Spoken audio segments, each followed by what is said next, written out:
Hello everyone, welcome back to my channel race Shiksha. आज की इस वीडियो में मैं आपके साथ शेयर करने वाली हूं बहुत इंपॉर्टेंट इन्फॉर्मेशन। ये इन्फॉर्मेशन वैसे तो स्कूलों के लिए है, बट मैंने सोचा क्यों ना पेरेंट्स के साथ भी शेयर की जाए। और ये जो इन्फॉर्मेशन है ये उन पेरेंट्स के लिए बहुत इंपॉर्टेंट है जो एंट्री लेवल क्लासेस के तहत अपने बच्चों का admission EWS, DGS, CWSN category में कराना चाहते हैं। आपको मालूम होगा कि अभी जनरल कैटेगरी के फॉर्म निकले थे, तो अब धीरे धीरे EWS DG के भी फॉर्म निकलने वाले हैं, क्योंकि उसके रिगार्डिंग नोटिफिकेशन जारी करनी शुरू हो चुकी है। वैसे तो ये नोटिफिकेशन स्कूलों के लिए है, क्योंकि स्कूलों की लिस्ट जारी की गई है, उसमें कितनी सीटें खाली हैं वो सब बताया गया है। फिर स्कूलों को निर्देश दिया गया है कि वो उस लिस्ट को देखें, और अगर उनको लगता है कि उनको कुछ फेरबदल की ज़रूरत है, उनकी क्लासों में सीटें कम हैं या फिर ज़्यादा हैं, तो वो DDE जोन को पत्र लिख सकते हैं, उनको बता सकते हैं कि हमारे स्कूल में इतनी सीटें खाली हैं, और फिर चेंजेस करके दोबारा से नोटिफिकेशन जारी की जाएगी। लेकिन फिर भी आप इस लिस्ट को भी देख लें, जिससे आपको भी नॉलेज हो सके कि आपके नेबरहुड में जो भी प्राइवेट स्कूल है जिसमें आप अपने बच्चे का एडमिशन कराना चाहते हैं उसमें कितनी सीटें खाली हैं। तो ये जो नोटिफिकेशन है ये टोटल 263 पेजों का है, और जो स्कूल की लिस्ट है वो 261 पेजों की है, यानी बहुत बड़ी लिस्ट है स्कूल की। पहली बात तो शुरुआत में ही लिख दिया है टेंटेटिव वैकेंसीज। टेंटेटिव वैकेंसीज का मतलब यही है कि सीटें कम या ज़्यादा हो सकती हैं, या फिर जितनी बताई गई हैं उतनी भी रह सकती हैं। अगर स्कूल ने कोई भी परिपत्र नहीं लिखा, उनको लगा कि भाई इनकी इतनी सीटें हैं, तो फिर उतनी ही सीटें रहेंगी। तो इसके अंदर बताया गया है कि जो entry level classes nursery, KG और क्लास फर्स्ट के लिए हैं, जो प्राइवेट अनएडेड रिकॉग्नाइज्ड स्कूल में एडमिशन होने हैं सत्र 2024-25 के तहत, उसके रिगार्डिंग यहाँ पर जानकारी दी गई है। पहले सेक्शन में है कि जो 25% सीटें होती हैं हर स्कूल में, जो प्राइवेट ज़मीन पर या फिर सरकारी ज़मीन पर बने हुए हैं, उनमें वीकर सेक्शन के लिए 25% सीटें रिजर्व हैं, जो जिन पर उन्हें स्कूल में बच्चों को एडमिशन देना ही है। और ये जो सीटें होती हैं ये weaker section and disadvantage group के लिए होती हैं।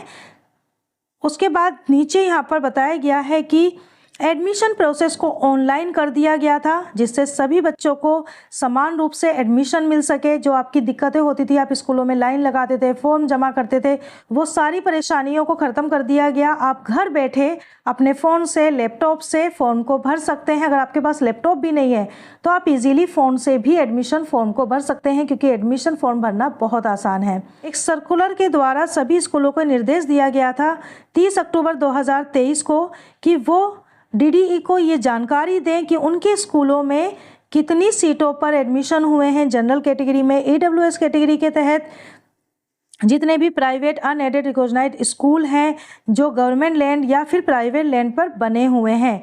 तो वही जानकारी इस सर्कुलर में दी गई है जो स्कूलों के द्वारा दी गई थी। तो देखिए, all the DDE district are hereby directed to inform all the concerned private unaided recognized school pertaining to the district about this circular and direct them to check the information। यानी कि DDE द्वारा स्कूलों को ये information दी जाए, ये list जारी कर दी गई है। अब स्कूल चेक करें कि जो इसमें जानकारी है वो सही है या गलत है, या सीटों में अगर उन्हें कोई भी कम या ज़्यादा करना है तो वो DDE जोन को बता सकते हैं। एंड यहाँ पर है कि हेड क्वार्टर टिल, यानी कि 25 जनवरी तक स्कूल को जानकारी देनी है सीटों के बारे में। और अगर किसी भी वजह से स्कूल नहीं देता है जानकारी, कुछ भी DDE जोन को नहीं बताता है, तो ये मान लिया जाएगा कि जो लिस्ट में जारी की गई है जितनी सीटें वही सही है। बाद में जब बच्चों के एडमिशन होंगे, कंप्यूटराइज्ड ड्रॉ होगा, तो उन बच्चों को उस स्कूल को एडमिशन देना होगा। फिर वो ये नहीं कह सकते कि हमारे स्कूल में सीट खाली नहीं है, या तो अभी जानकारी दें, नहीं तो बाद में वो नहीं मना कर सकते, उनको बच्चों को एडमिशन देना होगा। एडमिशन फॉर्म कब से निकलेंगे उसकी जानकारी मैं आपको टाइम पे ही दूंगी। जैसे ही कोई भी नोटिफिकेशन आता है मैं फ़ौरन आपको बताऊंगी। तो प्लीज़ ऐसी वीडियो देखने के लिए हमारे चैनल को सब्सक्राइब ज़रूर कर लें, लाइक और शेयर भी करें, जिससे दूसरे पेरेंट्स की हेल्प हो सके। एडमिशन फॉर्म आप कैसे भरेंगे वो भी मैं आपको बताऊंगी।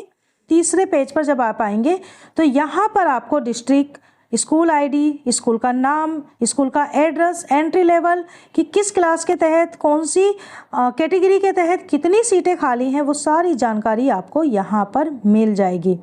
तो पहला मैं बताती हूँ, देखिए डिस्ट्रिक्ट ईस्ट में है और यहाँ स्कूल की ID है और स्कूल का नाम है ग्रीनलैंड पब्लिक स्कूल। एड्रेस दिया हुआ है और ये है क्लास फर्स्ट के लिए। तो देखिए पहले पर यहाँ लिखा है total number of seat general EWS CWSN for 2024-25। तो देखिए 0 है, यानी कोई सीट नहीं है। और यहाँ पर है number of general seat 75% of total seat, यानी कि जितनी भी उनके स्कूल में सीट है उसकी जो 75% सीट होती हैं वो जनरल के लिए होती हैं, तो उसमें भी यहाँ 0 मेंशन है। तो इसी तरह से आप देख सकते हो लिस्ट देखिए बहुत बड़ी है। मैं आपको दिखाती हूँ, देखिए कितनी बड़ी लिस्ट है, ये देखिए बहुत बड़ी लिस्ट दी गई है। तो आप इसमें देख सकते हैं कि आपके नेबरहुड में कौन सा स्कूल है और उसमें किस क्लास के तहत कितनी सीटें खाली हैं। देखिए काफ़ी बड़ी लिस्ट है गाइस। तो ये लिस्ट आपको बता दी गई है। जो भी एडमिशन के रिगार्डिंग नोटिफिकेशन DDE की तरफ से आती रहेंगी वैसे वैसे मैं आपको जानकारी देती रहूँगी। और ऐसी ही जानकारी के लिए आप हमारे चैनल को ज़रूर से सब्सक्राइब कर लें, वीडियो को शेयर करें जिससे दूसरे पेरेंट्स की भी हेल्प हो सके, वो भी अपने बच्चों के एडमिशन के लिए अप्लाई कर सकें। तो अभी ये जो लिस्ट जारी की गई है ये स्कूलों के लिए है ताकि स्कूल इसको चेक कर सके। गाइस अगर आपको ये वीडियो थोड़ी भी अच्छी और हेल्पफुल लगी है तो प्लीज़ वीडियो को लाइक और शेयर ज़रूर कीजिएगा। और अगर अभी तक हमारे चैनल को सब्सक्राइब नहीं किया जल्दी से चैनल को सब्सक्राइब कर लें। Thank you.